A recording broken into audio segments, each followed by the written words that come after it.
برهام باء وراء ألف ثم ها ميم مجل فيض تيجان جخن نينان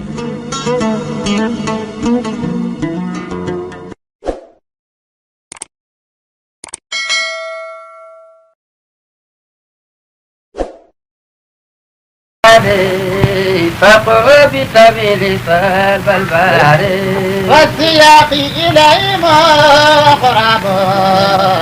بين أخرجون بثمان ونصرا وسسنها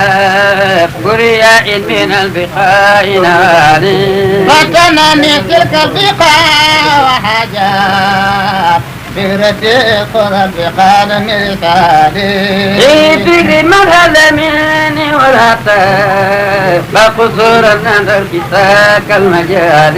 علليني بمدحه وانصرني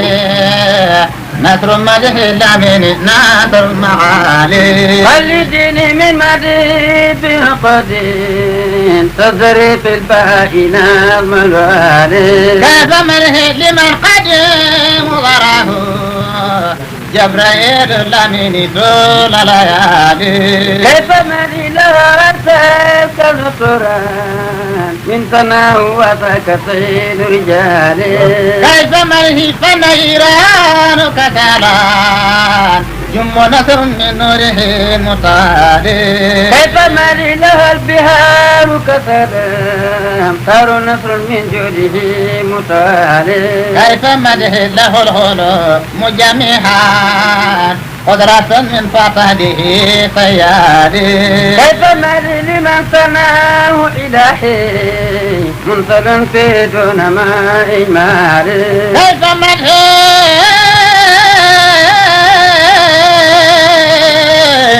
لمن تنوي إليه منصر فيه دون ما إجمالي كيف مده محمد وروح ما في أقوام ضعيه بجلالي كيف إذا انتصر الكل بهان حامد الفكر أن تصور بالي كيف لكن حول فتى فلتلفى في جموع مضايقة قبل نوادي هو بالوطن جدان هون ربي مالكني ملعون من الجلال حبت تلك نسبة نسبه سنة مستوى صدوق المقادير وقد اختار ربنا عدمه وفرس سابت يهابي المال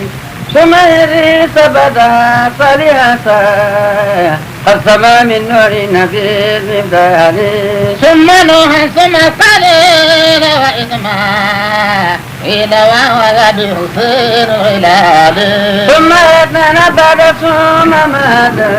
والنسار الآدم بتلك الوالي مضر مجده وإلياس محمود إكة مقزيمة الطالب وفيها ساكنة نكون بيوني ملك أهل فيه صيف القتال وابن هذا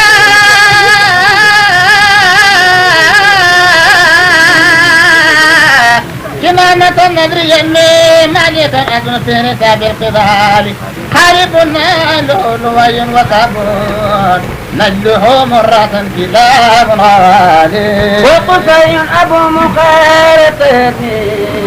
حاتم القرق مستبيل عالي بعد هذا كغيبة النور والعاد وحد الإلهين الكمال والد المصطفى به المفدى آخرنا أول بدون محال باتفاق ما بنى فوتنا وما بعده بقول رجالي وصحيح بأنه من الإله المواقع رجال الغلاد ربي اغفر قبر الأمين وهبني نظرة كيال هذا ليالي نوره والوجود وجود فوعد الوصول والانجال لم يزل نوره بعين إلهي في انتقال بالكون بعد انتقالي ثم تعالى لي تجلى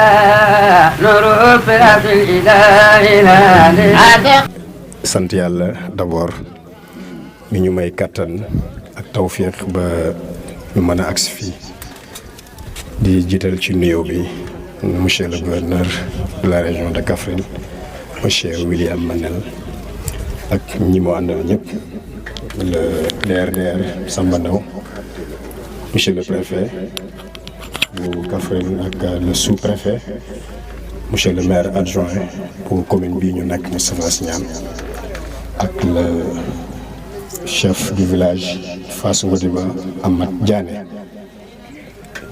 monsieur le gouverneur nag mu may jot leen nuyoo bi ñeneen ñi nga xam ne mu ngi ànd ak ñoom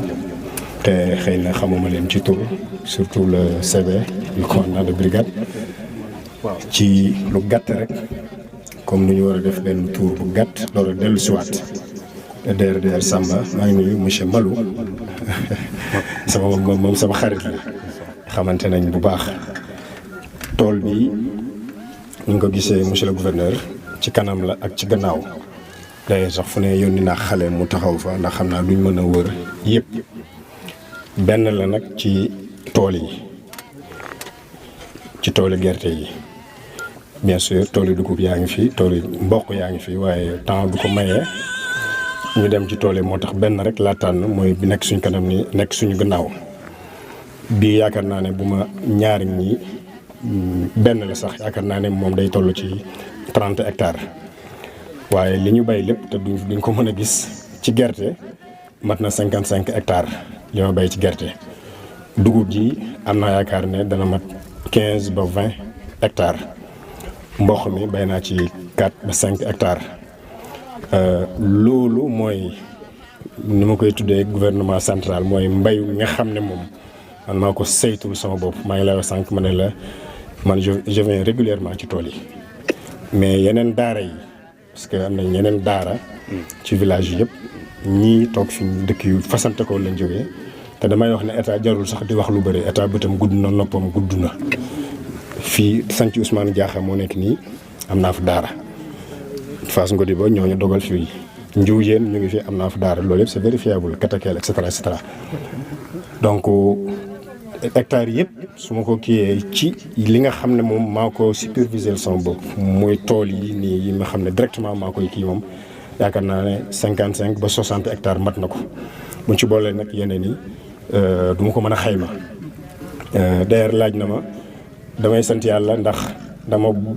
bokkoon ci ñu bénéficier ci jumtuwaayu état yi état di joxe muy tracteur il y a 300 de cela ma amoon tracteur bi mu ñëwee ak fii ma toll nii mën naa wax ne sama production agricole dooleeku na 70% parce que daanu ma bay lu passé 10 hectares. ndax sëñ daara jeeg ak manque de moyen mais avec la venue ak ci kii bi tracteur bi moom ngeen dajal noonu mu ngi nii di ñëw hectares yi ma leen wax nii léegi maa ngi koy bay ci anam bu yomb sama production dooleeku na dimbale na ma tamit dans la lutte contre la mendicité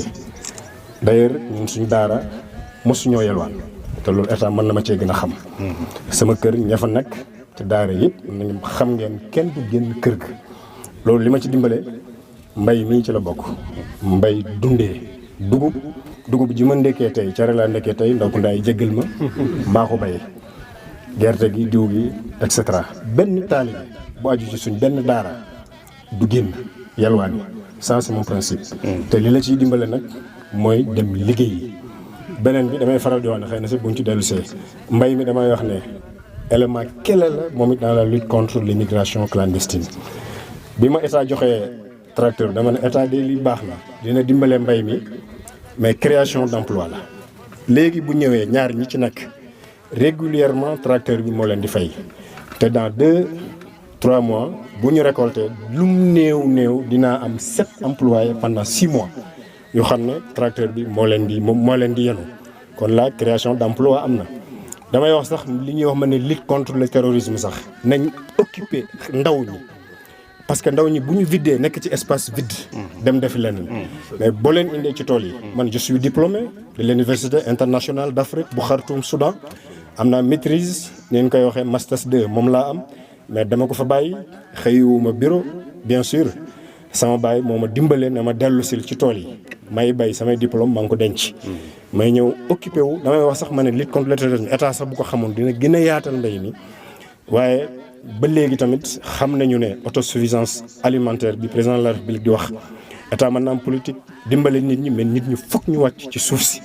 wàcc di bay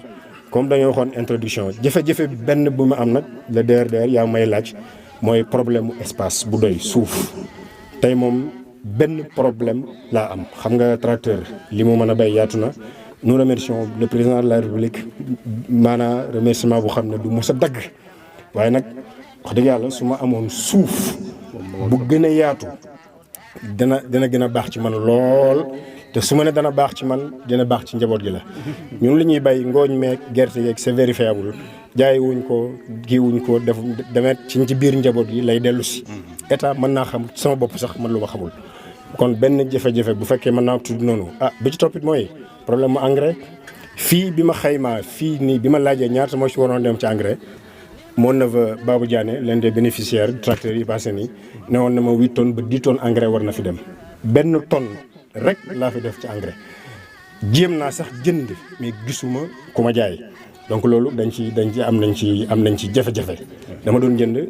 jiwu yi tamit kasalik jiwu wi nekk fi 800 wala li ñu ko almuhim mën naa wax ne 90% ci semence bi ma ji yëpp maa ko jënd dama ko jënd kilo par kilo donc bu amee jafe-jafe daanaka suuf si moom ci gën a yitteel jiwu bi sax mën nañ cee góorgóorlu engrais bi ak yeneen i matériel fanaa sous-préfet mi adressé naa ko benn correspondance yàggul mu ngi nii moo wax parce que administration secrétaire kenn mënu toog di wax waaye daal yooyu mooy benn ndax loo fi gis am na ko moom am na ay càkkute fi ñu doon def rek nga xam ne xaj na am na façon forêt yoo xam ne dañuy wax toujours du ñu ñeme di tudd forêt classée yi ndax forêt la boo xam ne état da koy sàmm ndax dafa am lu muy jëriñ waaye itam léegi-léegi itam dañ ci am ay xam-xam yoo xam ne suñ ci mënoon di am espace yoo xam ne dañ koy def ndax fu mu ne nii dañuy gis ne forêt bi sax tool yi ñoo ko gën a naat ci ay garab ak ci lépp ndax ay garab yi ñu amoon ay ngeer rat dafa dem ba mënatul màgg mënatul def dara ñu gis ne buñ ci doon def buñ amee fii 50 hectares jox ko sëriñ bi mu bay ko ñaari at ñu noppal foofu jëlaat beneen 50 hectares bàyyi fi mu njëkkoon a nekk abalaat ko yeneen 50 hectares mu bayaat fa dina gën a dooleel forêt bi dina tax mbooleem gàncax yi nga xam ne ñu ngi woon ci forêt bi dina gën a màgg te du am benn jafe-jafe loolu yàgg nañ ci bëgg daal lépp loo xam ne mën nañ ko ci di leen abal ndax xam nañ ne forêt classée kenn du ko dagg di ko joxe comme noonu waaye itam dañuy faral di xam di jàng ñi ñuy xamal ne buñ doon forêt bi buñ ko utiliser dana tax garab yi gën a am doole gën a naat loolu daal foofu rek lañ am yaakaar ne moom lañ mën a dimbalee mais bu dul loolu ni ñuy dimbalanteeg nit ñi ci chef de village yi nii moom dong moo fi sës kon loolu ñu ngi rafetlu dikk bi di gërëm sëriñ bi bu baax a baax ci taxawaayam bu rëy bi nga xam ne mu ngi ko taxawee loolu daal lañ amoon pour le moment loo xam ne danañ ko wax ci turu mairie bi yàgg na ko fa demandé ay demande ma nga fa yoo xam ne pour suuf bu mu bayee sonalut kenn ci dara waxut kenn jox ma dara waxul kenn dimbale ma ci dara dimbale ma fu ma tuuree suma ñaq ngir dimbale taalibe yi dimbale waa dëkk bi du taalibe yi rek lay dimbale xam nañ ci dara xam nañ ne même population yi ñu bëri bu ñu amee jafe-jafe ci sëriñ bi la ñuy xalaat day xëy di recevoir di faj soxla doomu aadama yi di leen dimbale loolu daal laa amoon lu ma ci sànni monsieur le gouverneur di leen gërëm bu baax seen teewaay di leen dalal ci suuf bi nga xam ne mooy suufu kay yi jërë ngeen jëf. projet yi rëy na lool mbayam traditionnel mi baax na waaye comme dañoo génn dem ci biti man j'ai fait dëkk yu bëri ma gis ne li ñuy tuddee mbayum noor mi maanaam yooyu tamit lu mën a dimbalee nit ñi mbayam traditionnel mi doyul ma bëgg ci dugg ak doole mon frère Jimbala Gueye mii ñëw na fa ñu def séance de travail bu am solo maa ngi doon demander forage na maraîchage lañ koy wax mbay Ngodiba yàlla dafa dogal ndox mi barke suuf si barke ba ñu am place ci Kaffrine ñu koy tuddee marché Ngodiba yéen ñi naan ataaya yëpp ataaya bu ngeen naan naanaa Ngodiba la jógee ak yeneen domaine boobu fi mu nekk nii mooy sama jubluwaay te moom domaine la bu xam ne maanaam mën na employé nit ñu dul jeex. loolu mooy li nga xamante ne ni bëgg naa ci dugg lépp ay manguier ay xaw ma lemon xaw ma fan yi rek jokkoon naa ak waa Eaux et Forêts am lu ñuy xalaat ma bëgg ci dem daanaka yooyu mooy projet yi ci ëpp solo. mu am problème mu suuf su moomal sa bopp. waaw mooy li ma tënk rek mooy suuf si ma waxoon rek. ñoom d'ailleurs ñoom xam nañ boo ne leen suuf sous-préfet moom xam na monsieur le maire a ngi nii ñoom xam nañ li ma ci jublu yëpp moom li muy juñu sax mooy. genre tool yi nga xam ne suñuy maam ñoo ko doon béy ak yooyu délibération yeeg yooyu waxuma tool yi borom dëkk mu may xool bii borom dëkk moo ma ko jox dëkk bi sama dëkk Ngodiba laa wax. li ma indi fii d'ailleurs mooy man dëkk mu fii man Ngodiba laa dëkk Fass Ngodiba moo nekk nii tool yi Fass Ngodiba la bokk lu ma fi indi mooy ne kon aw ma suuf bu ma béyee fu ma dëkk Ngodiba te fii nii doyut ma te du ma nëbbu it je le dis maanaam tamit fii lum néew da nga koy loué daa am looy joxe daa am looy génn vraiment nag ñu def ci seen taxawaay seen lépp. waaye problème suuf si daal mooy li nga xamante ne bëggoon nañ loolu xam naa ne di jotoon naa ci def ay jéego waaye am fu mu kiyee xam naa ne incha allah maa ngi ci sàkku seen dimbal daal merci. merci beaucoup. doon damay tënk mu gàtt rek kon damay wax alhamdulilahi rabbil alamin gouverneur ñi ngi lay gërëm ak chef service yi nga àndal yëpp DER ñëpp préfet sous préfet di gërëm journaliste yi di gërëm it population yi di gërëm nag muqaddam yi fi teew yëpp kenn ku ne ci turam ak santam. di wax ne rek wax ji lépp sëriñ bi wax na ko yaakaar naa ne ñun keroog bi ñu taxawee fii suba lañ commencé balaa midi añ yi sëriñ bi toggoon kenn xañu ko ñëpp dañoo ñibbi. ñu ne ko bul ñu toggalati xañ de ñu bàyyi ñuy ñëw di liggéey buñ paree nga ne ñu jaageen jëf keroog fii midi fii lañ commencé tawte ba Ngodiba te wax dëgg yàlla kilifa bu jiitoo bëgg santaane dafay nangoo def la muy santaane su ko defee ñam koy sant sawar ci. yaakaar naa ne fii bépp taalibe bu fi toog sa xol sedd na waaye kilifa gu fi toog it xamee moon nga xam lu mel nii yaakaar naa ne gouverneur it dégg na ci lii ndax lii mooy développement boo xam ne bii durable la ndax lii day dundal nit ñi waaye day dundal jur gi waaye day dundal suuf si waaye dafay defar bokk gi itam kon lu xam solo la te sëriñ bi wax na ko li muy bay loolu lay dundee li ngeen gis fii ci gerte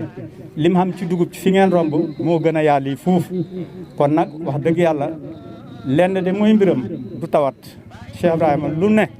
ñun dañuy ñëw di ko obligé lii la ak lii ak lii muy yërëm taalibe yi kon ñu ngi koy ñaanal yàlla fan wu gudd waaye gouverneur ñu ngi lay gërëm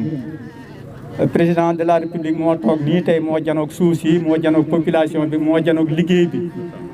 yaakaar naa ne lii dugg na ci nopp ba pare kon ñu ngi lay ñaanal yàlla fan ak wér sa taxawaay ci Cheikh Ibrahima nag ndukkumaan yëppam la ciy gërëm gouverneur préfet sous-préfet chef service yi gendarmerie police ñëpp ngi lay gërëm ci jëf ji nga xam ne moom ngeen di jëflante ak Cheikh Ibrahima Cheikh Ibrahima Niass dafa waxoon ne soo bëggee benn ngërëm taxam menn mbir da ngay may doom yaayam gërëm la baayam gërëm la doom ja gërëm la kon defal nga Cheikh Ibrahima boo defalee Cheikh Ibrahima defal nga ndukkumaan yëpp ñu ngi lay gërëm te di la ñaanal yàlla fan di yóbbante nuyoo ci président de la république ne ko nag ngóor su doon góor a ngi fii asalaamaaleykum wa rahmatullah te da lay gërëm yow ak équipement bi nga àndat yëpp kontaan nañ bu baax waaye dala wax ne kii nga seet si tey mooy boo ko seetsee daana nga seet si nga boolem kilifa diine ci Sénégal ndax moom modèle la ci ñëpp ci jàngale ak ci liggéey ci yar ak ci defar ndax ku gis lii xam ne kii ne bu ne nañ liggéey nga ne waaw waaye feneen foo dem itam ci matière yi nga xam ne dafay defar nit lépp moom mu nga ca kon ñu ngi lay gërëm ñu ngi lay sant ñu ngi lay ñaanal yàlla dala wax ne kii nii suñ kilifa la ñun ñëpp moo di suñ xalifa xam nga ne duut suñ baay de duut suñ mag waaye boo seetee réew mii ndukkumaan gi li muy réy moo fi représenté Mawlana Cheikh Ibrahima Niass kon mooy suñ xalifa salaamaaleykum wa rahmatulah wa barakatuhu fatigal nit ku objectif nit ku sincère li muy def yëpp da koy def avec objectivité ak sincérité bu leneen amoon it ma toog mandu yàggul naam ci région bu Kaffrine waaye ku jege askanam la ku leen di nemmeeku la ku leen di bàyyi xel la day baax it monsieur le président wala ministre de l'intérieur ñii ngeen di jël di leen indi ñu nekk ak ñun ñu di leen wax ni ñu fi toogee ak ñun délayé nañu ko gën a xam waaye man je parle objectivement et sincèrement ne monsieur le gouverneur monsieur William Manel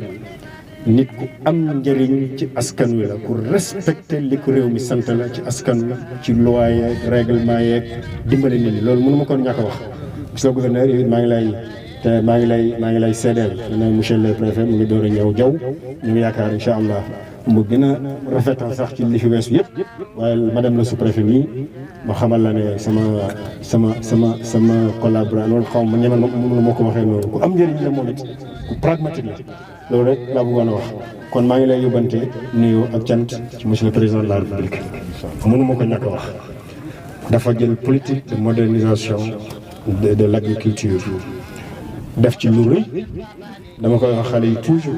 duñ def ci forage électrification ñun arabisants yi li mu ñu defal yëpp ñu ngi koy door a am kon maa ngi lay yóbbante nuyoo nga dimbale ma même boo koy bind ngi gërëm monsieur le président de la république ñu ngi koy ñaanal yàlla fu mu bëgg yegg mu àgg fa di ñaanal réew mi yëpp di président suñu liggéey Mondo Sène salaamaaleykum. ñibbi di nuyu délégation administration bi yëpp di nuyu suñu kilifa gi ñu dalal tey Cheikh Ibrahim ñu koy bëggee di ko jaay jëfal di am mbégte bu rëy si teewe fii waaye tamit di nuyu kilifa yu mag yi mu àndal yëpp di nuyu tamit monsieur le maire de Kacoor di nuyu mbooloo gi fi teew yëpp damay jéem a gàttal kàddu yi rek parce que waxtaan bi question yi mu soulevé dafa am solo loolu donc andi si ay réponses doon sama warugal en tant que premier conseiller agricole de monsieur le gouverneur bi si jiitu te gën a gàtt mooy wàllu engrais bi naam ren dafa am pression bi si ñaar wàll la benn wàll bi si ñi nga xamante ni état da leen jël bu ñu jaay ko engrais andi ko beneen bi mooy si ñi nga xamante ni dañ koy jëndal seen bopp jaay ko seen bopp am si dara ñi ngi gën a jafee sax si ñooñu mujj ñooñu ndax bi nga xamante ni ñi nga xam ne ñoo war a andil état ñooñu 86% engrais bi ñu soxla NPK andil nañ ñu ko maanaam téeméer bu ne juróom-ñett fukk ak juróom-benn mais privé yi ñoom ñoo am jafe-jafe ndax mosutaan am engrais si engrais état day dem wuti ko fële donc loolu mooy réponse bi si engrais bi. beneen bi nga xamante ne mooy wàllu suuf si question bu am solo la te li ñu seetlu mooy kilifa diine yi fi nekk yi si ëpp tey ay béykat yu mag fii béykat yu mag Sénégal yi si ëpp si région de Kaffrine nekk ñoo commencé am jafe-jafe si loolu. loolu nag li andi saafara bi mooy ñu fexe ba ñoom ñu mën a def mbayum noor ak nawet mbayum noor boobu buñ ko amalee rek yaakaar naa ni dina mën a andi saafara. fépp foo xamante ni benn hectare la woon dina doon ñetti hectare ak dina ko bay ñetti yoon si at bi donc loolu mooy réponse bi ñu jàppale kilifa diine yi pour ñu mën a am ay ferme agricole loolu rek si tënk comme dafa xat moom mooy réponse bi maa ngi leen gërëm wasalaamaaleykum wa rahmatullah. Au champ de Cheikh Ibrahim wala au champ des talibés comme vous l'avez tous entendu, le khalife général de Médina Baye Cheikh Mouhamadoul Mahi avait donné des instructions fermes et des orientations aux talibés de Baye Niass de manière particulière au Sénégal de manière générale ñëpp nañ dellu ci àll bi ak ci tool yi donc ñun on attend que le ndigal du Cheikh malgré que nous de manière naturelle on est des cultivateurs on est des agriculteurs mais son ndigal et son orientation et ses instructions nous a donné plus de volonté, plus de détermination. C'est la raison pour laquelle j'ai invité monsieur le gouverneur et tous les collaborateurs du gouverneur de venir voir ce que nous faisons en appliquant le ndigal de Cheikh Mouhamadoul Mahi, mais aussi de collaborer ou d'appliquer aussi la politique agricole du président de la République. Moi, je suis bénéficiaire d'un tracteur il y a 2 ans du chef de l'État. Donc, on doit montrer au chef de l'État que le matériel que vous avez donné aux populations et précisément à Cheikh Ibrahim Ba, voilà ce que nous réalisons avec ça. J'ai dit tantôt en Wolof qu'avant l'arrivée du matériel, ma production a augmenté, je peux dire à 70% avec l'arrivée de ce matériel. Donc, mais aussi pour montrer aux populations du Sénégal, précisément aux jeunes, aux jeunes Sénégalais que nous pouvons réussir ici au Sénégal. Mais aussi pour montrer au président de la République, et il le sait plus que moi, que l'agriculture est un élément clé dans la lutte contre l'immigration clandestine, même lutte contre le terrorisme et lutte contre la mendicité. Moi j'ai des daara partout dans la région de Kaffrine et c'est vérifiable, et aussi à Ngodiba, mais le président de la République dit toujours autosuffisance alimentaire. Moi je cultive des hectares de maïs, d'arachide, etc., etc. Donc l'objectif était de montrer au gouverneur ce que nous faisons avec le matériel. Oui, je vais juste estimer parce que je ne peux pas tout dire et je ne veux pas tout dire parce que nous, on n'a pas l'habitude de dire tout ce que vous savez et tout ce que vous faites. Mais ici, dans les champs de Fass Ngodiba, comme je l'appelle, vous savez bien que moi je suis de Ngodiba. Et nous, on est à Fass Ngodiba. Parce que j'ai utilisé toutes les terres que j'ai à Ngodiba. C'est la raison que je me suis déplacé. L'année dernière, j'étais à Ndioben, Sambalamba. C'est la commune de Sunyubaï, Eladji, Ibou Sissé, Loukar. Cette année, je suis entre la commune de Kachot, c'est à la frontière. Mais ici, c'est la commune de Kayi. Ici, je peux dire j'ai à peu près 25-30 hectares ici. Mais j'ai d'autres hectares, 20 ou 50 hectares d'arachide de l'autre côté, de maïs et d'autres trucs. Bon, globalement, moins de ça. Je peux dire 90, le représentant des autres champs peut m'aider. Bon, 90, 80 à peu près. Justement, l'arachide est en floraison, mais également, vous avez énuméré tout le temps, tout à l'heure, donc des difficultés auxquelles vous êtes. Oui, j'ai dit tout à l'heure en Wolof que comme on a ce matériel-là, on a besoin d'espace, plus d'espace, de terres agricoles. J'avais essayé de faire quelques démarches au niveau de la région, au niveau de la commune de Kayi, mais il y a un blocage. Donc j'espère avec la venue du gouverneur de la région, venir voir ce que nous faisons, notre doléance, j'allais dire, d'acquérir plus d'espace, de terre, pour appliquer la politique agricole du président de la République, autosuffisance alimentaire. Mais aussi, je réitère, je le dis, je le répète, lutte contre l'immigration clandestine. Donc, mon souci pour le moment, c'est l'espace. Mais aussi des autres intrants, engrais, semences, bien sûr, et d'autres matériels agricoles. Waaw sant yàlla tey maa ngi sant gouverneur. Je voudrais aussi en français en 3 mots remercier monsieur le président de la République. Moi je suis l'un des chefs religieux qui croient en la politique de manière générale agricole du président de la République à 100%. En matière de modernisation, en donnant des matériels aux jeunes et au Sénégal de manière générale, et aussi encourageant toujours les Sénégalais de rester au Sénégal et de retourner au pays. Donc vraiment, celui qui m'a... Bon, c'est l'État, j'allais dire, mais c'est lui, l'État, l'institution, le président de tous les Sénégalais, le gardien de la Constitution. Je le remercie et je le souhaite plein succès dans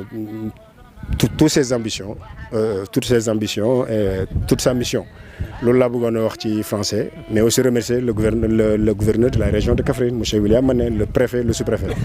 Visite bi tey li ñu fi indi rek mooy suñu xalifa Cheikh Mouhamadoul Mahi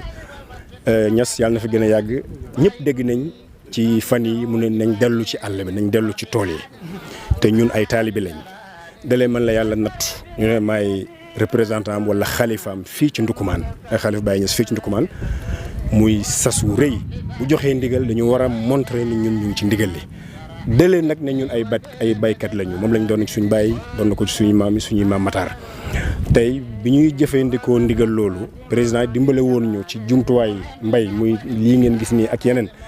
ñu bay tool bi woo gouverneur mu ñëw rek xool benn la rek ci tool yi. benn la ci rek wax naa ne bii après 25 wala 30 hectares am na yeneen hectares yu nekk ci yeneen dëkk fii du sama dëkk bu ñuy wax Fass Ngodiba la ma fa am ci suuf jëfandikoo naa ko mu jeex ma wuute woon daaw suuf dëkk bu ñuy wax Ndiobène Samalam benn commune ren dëkk suñu bàyyi Ibou Cissé Lukaar ren maa ngi fii ci Fass Ngodiba ndax ñàkk suuf ni laa béyee gerte ni lay béyee dugub ni lay béyee kii li ñuy béy loo nag gannaaw ndigal loolu ma wax sëriñ bi feddliwaat mooy dañoo war ay daara yi ñun du ñu yalwaan suñ benn taalibe du yalwaan depuis suñu maam Matar kenn du yalwaan te ëmb sa sànqal ëmb sa kersa bugg ñoo tàllal loxo kenn même gouvernement xanaa lu ñu mënta defal suñ bopp moo tax dañuy bay di reeree cere di ndekkee cere ne ma ndaw ku ndaay jëgal bu añ jotee lu ñaam añee donc suñ taalibe du yalwaan te loolu politique état la wala politique adduna bi lutte contre la mendicité wax naa fi immigration clandestine mu njëggee taalibe yi ndaw yu bëri ñu ngi des ci àll bi ci ndox mi man tukkikat la fu nekk te Sénégal suuf si du xaaj du jeex fii ba Casamance fii ba Kédougou donc ndaw ñi ñëw xam ne àll bi am na lum ñu ameel nañu teraanga foog ñu sumee ko ñëw ñaq loolu bokk nañ ci li taxoon ma woote tey ñu ñëw montré wax naa sax lu xóot sax tey ma ne comme damay tukki ma ne même problème terrorisme ci àdduna bi sax bu ñu occupé woon ndaw ñi ci liggéey ci tool ci àll bi du ñu am sax jot dem defi leneen parce que nit ki bu vidé boppam dara nekkul ci amul lu mu occupé rek mu dem seeti leneen wax naa fi président de la république wax na autosuffisance alimentaire te loolu man dama koo gëm à 200% ne Sénégal mën na ko def bay mayee feneen ci àll ba mën nañ bay ceeb mën nañ bay mboq mën nañ bay gerte mën nañ bay bisaab mën nañ bay ñebbe demet ba di ko yóbbu ci biti donc politique président de la république boobu wax dëgg yàlla jaroon na ñu am parce que réew mu xam ne stock lañ lay indil ci ceeb bu jeexee nga xaar bato wala nangam nekkul la sax en sécurité te alors que ñu am suuf si dul jeex président di ñaax barki Dembo Ndiaye gis nañ grand théâtre xaw ma ñaata tracteur alhamdulilah Ngodiba am na keneen ku ci bénéficier ak ñu bëri donc effort yooyu muy def loolu ndaw ñi ñu nit ñu bokk dimbale ko ci xam ne Sénégal boo amee autosuffisance alimentaire amalut ko Macky Sall amalut ko Massamba amalut ko Mademba mais suñu bopp lañ ko ameel te dinañ am sécurité loolu moo gënoon tax tey ma invité l' état wala l' administration locale fii ci Kaffrine ñu ñëw ci tool yi. wax nga 70%. suuf si wax naa ko ci wolof ci kanam DRDR ak kanam le gouverneur sous-préfet ak ñi ñu àndal ñëpp ma ne yenn ku yokk wolof day wax ne ku yokk cere yokku ñeex. wala ko yokku ñeex yokku cere yaakaar naa ko yokku cere yokku ñeex boo demee na ma ndaw ko ndaay jégal ba léegi boo demee ba matériel bi nga doon béyee yokku na puissance am capacité am yokku na 70% comme ni ma ko waxee kon soxlawaat nga suuf su gën a yaatu wax naa jot naa ci def ay démarches xam jaar naa ci commune bi jaar naa fële mais am na foo xam ne ba léegi ma nga fa bloqué wu te wax naa ci ginnaaw léegi ne fi ma dëkk fi may bay ni du fii ma nekk ak yéen ni du sama dëkk man Ngodiba laa dëkk fii Fass Ngodiba lañ koy wax daaw maa nga woon à Ndiobène Samalam à 50 wala 40 kilomètres ren maa ngi fii ci beneen dëkku jàmbur ndax awma suuf su doy su may bayee kon suuf suñu jafe-jafe la espace bu gën a yaatu waaye intrant yi tamit dama koy matériel agricole bi soxla nañ lu gën a yaatu ndax daara yaa ngi gën a bëri njaboot gi tabaarkalla macha allah te bëgguñoo yalwaan ci nii ak yalwaan ci ne yëpp ñun bëgguñ ci benn bëgguñ xale yu yalwaan yi waaye bëgguñuy mag ñu yalwaan yi. jërëjëf. bala ñuy jeexal baykat yu bëri ñu doon jooy engrais naan nawet bi boo amul sax dana tàggateem ndax ñàkk engrais sa xel mën naa naan. waaw déglu nañ DRDR wax na déglu na peut-être ñun ñëpp dinañ ko dégg te moom c'est le responsable agricole régional li muy wax ñun li ñuy diine digal dañ ciy am rafet jort dama ci jàpp. man dama di ko xam ne dama ne état dañ ko war a jàppale même bu ñu defoon sax ba gis lu mel ni faay wala lii ñun ñëpp dañoo parce que l' état c' est nous donc j'ai confiance ci li DRDR wax rawatina le gouverneur te man damay collaborer de manière étroite avec l' administration locale ci wàllu lu yitteel askan wi ci mbay mi ci wàllu sécurité ci wàllu social te ñoom ñëpp ñu ngi may dégg damay collaborer ak ñoom di ci yu bëri daaw bi ñu waxee daaw jéeg wàllu Covid bi daaw jéeg yaakaar naa teel naa bind circulaire yónnee ko ci samay mbokki taalibe yi nga xam ne man la ñuy déglu ma ne leen activité yëpp arrêté ni ko gouverneur waxee te lu bëgg du ma ko wax sax as tuut su ma amoon dama dem def ko ci fond bi pour lutte contre kii bi loolu moo tax li administration locale li muy wax comme man jege naa leen danay waxtaan ak ñoom li ñu wax loolu lay jàpp te am yaakaar ne incha allahu yàlla moom mën nañoo engrais ci lu engrais bii ñuy jëlee ci usines yeeg yooyu tool yi ngeen gis engrais demul ci alhamdulilah rabbil alamin te maa ngi am yaakaar récolté lu ëpp li ma récolté woon daaw waaye nag ñu ngi ñaan état bi mu gën ko yombal muy agsi ci askan wi baykat yi ci ruq-ruq yi ci dëkk yu sori yi ndax mbay moom lu mu bëri suuf si dafa sonn léegi ñun dañuy faral di def Amar Ndiaye lu ñuy tuddee sebeti Saalum ñoo ko xam mooy nga bay gerte ren bu déwénee nga bayaat fi gerte parce que amuloo loolu boo ko defee te amoo engrais xam nga ne du dox bu baax loolu mooy li ñu bëggoon a wax ci engrais bi. Bon, je voudrais d'abord m'exprimer en français d'abord. En tout cas, nous sommes très honorés d'être là aujourd'hui. Donc d'être ici dans les champs du chef religieux Cheikh Ibrahim Ba. Ici dans la région de Kaffrine, qui est un modèle, une référence également pour nous autres qui sommes dans la région. Mais aujourd'hui, si nous sommes là, c'est un autre volet, un autre pan de sa personnalité en tant que producteur. Et en cela, nous voyons en lui un champion en matière d'agriculture. Et c'est ce que le chef de l'État souhaite avoir un peu partout dans le pays. Des gens qui servent de modèle, qui servent également de relais par rapport à la politique agricole du pays. Et tout le monde sait l'importance que le chef de l'État accorde à l'agriculture, qui est un pan important par rapport au PSE, notamment en son axe 1, la transformation structurelle de notre économie. Si notre pays a eu à engager des points positifs dans ce cadre-là, nous devons en grande partie à l'agriculture. Et si l'agriculture a pu être redynamisée, c'est parce que l'État a mis les moyens, mais également l'État a pu compter sur des champions agricoles à l'image du chef religieux Cheikh Ibrahim Ba, que nous saluons, que nous félicitons, que nous encourageons. Nous avons bien compris ces préoccupations par rapport au foncier. Nous allons en tout cas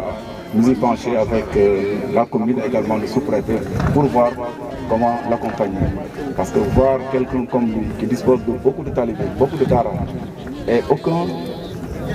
aucun talibé n'est dans la rue.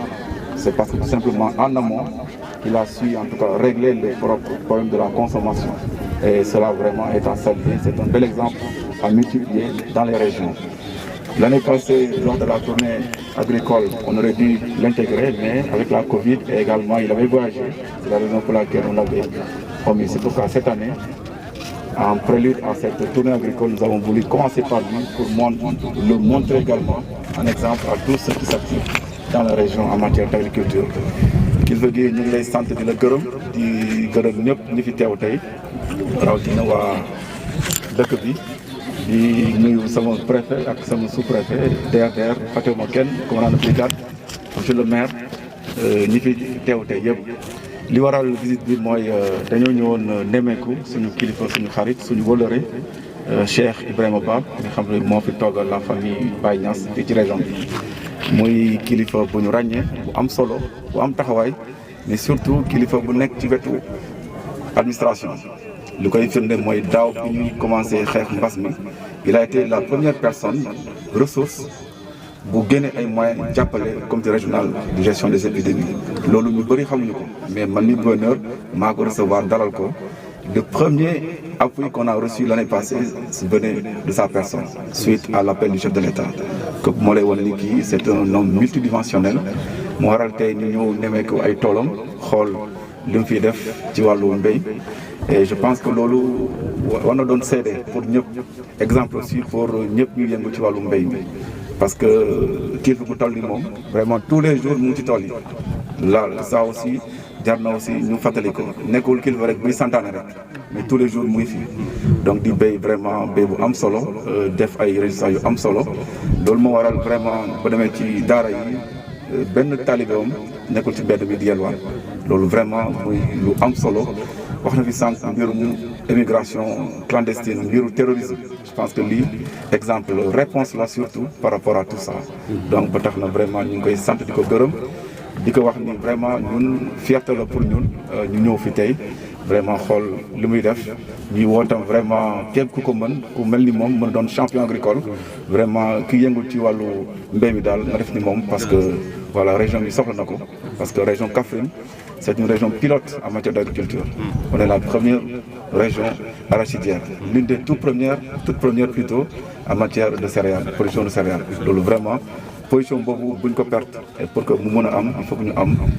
vraiment ñiy béy ak voilà di produire en quantité et en qualité. Donc maa ngi sant ñëpp di gërëm ñëpp. waaw ci wàllu suuf si je pense que voilà doléance am lu neex satisfaire la incha allah dinañ ci voilà nañ ko xool nañ ko saytu man ak sous-préfet ak préfet ak maire vraiment pour def lii bu la ñaanee ay tool ay domaine daal vraiment war nga ko mën a trouver donc incha allah dinañ ci taxaw et puis di ko sant lu gërëm parce que bëri na ñi xam ni nguur gi jàppale na leen ci wàllu matériel ci wàllu tracteur wala leneen mais kenn du ko dégg li ñuy dégg mooy li manqué na gaa lépp mënul matandoo lépp mënul mat mais nguur gi bu defee tamit war nañ ko ràññee relayer ko je pense que moom c'est un bel exemple de reconnaissance par rapport ak li nguur def ci moom nee na avant mu am tracteur bi ak léegi sa production a évolué de 70%. Donc loolu am solo la ba tax na loolu moom li ñu fi def yëpp li ñu fi fekk yëpp dañ ko yeggee kilifa yi ñu xam ni vraiment mën nañ compter ci yow comme vraiment kuy contribuer de façon consistante à la production régionale parce que notre slogan, notre credo, c'est de consommer ce que nous produisons. Il faut qu'on tende vers ça et vraiment c'est la raison pour laquelle on est là.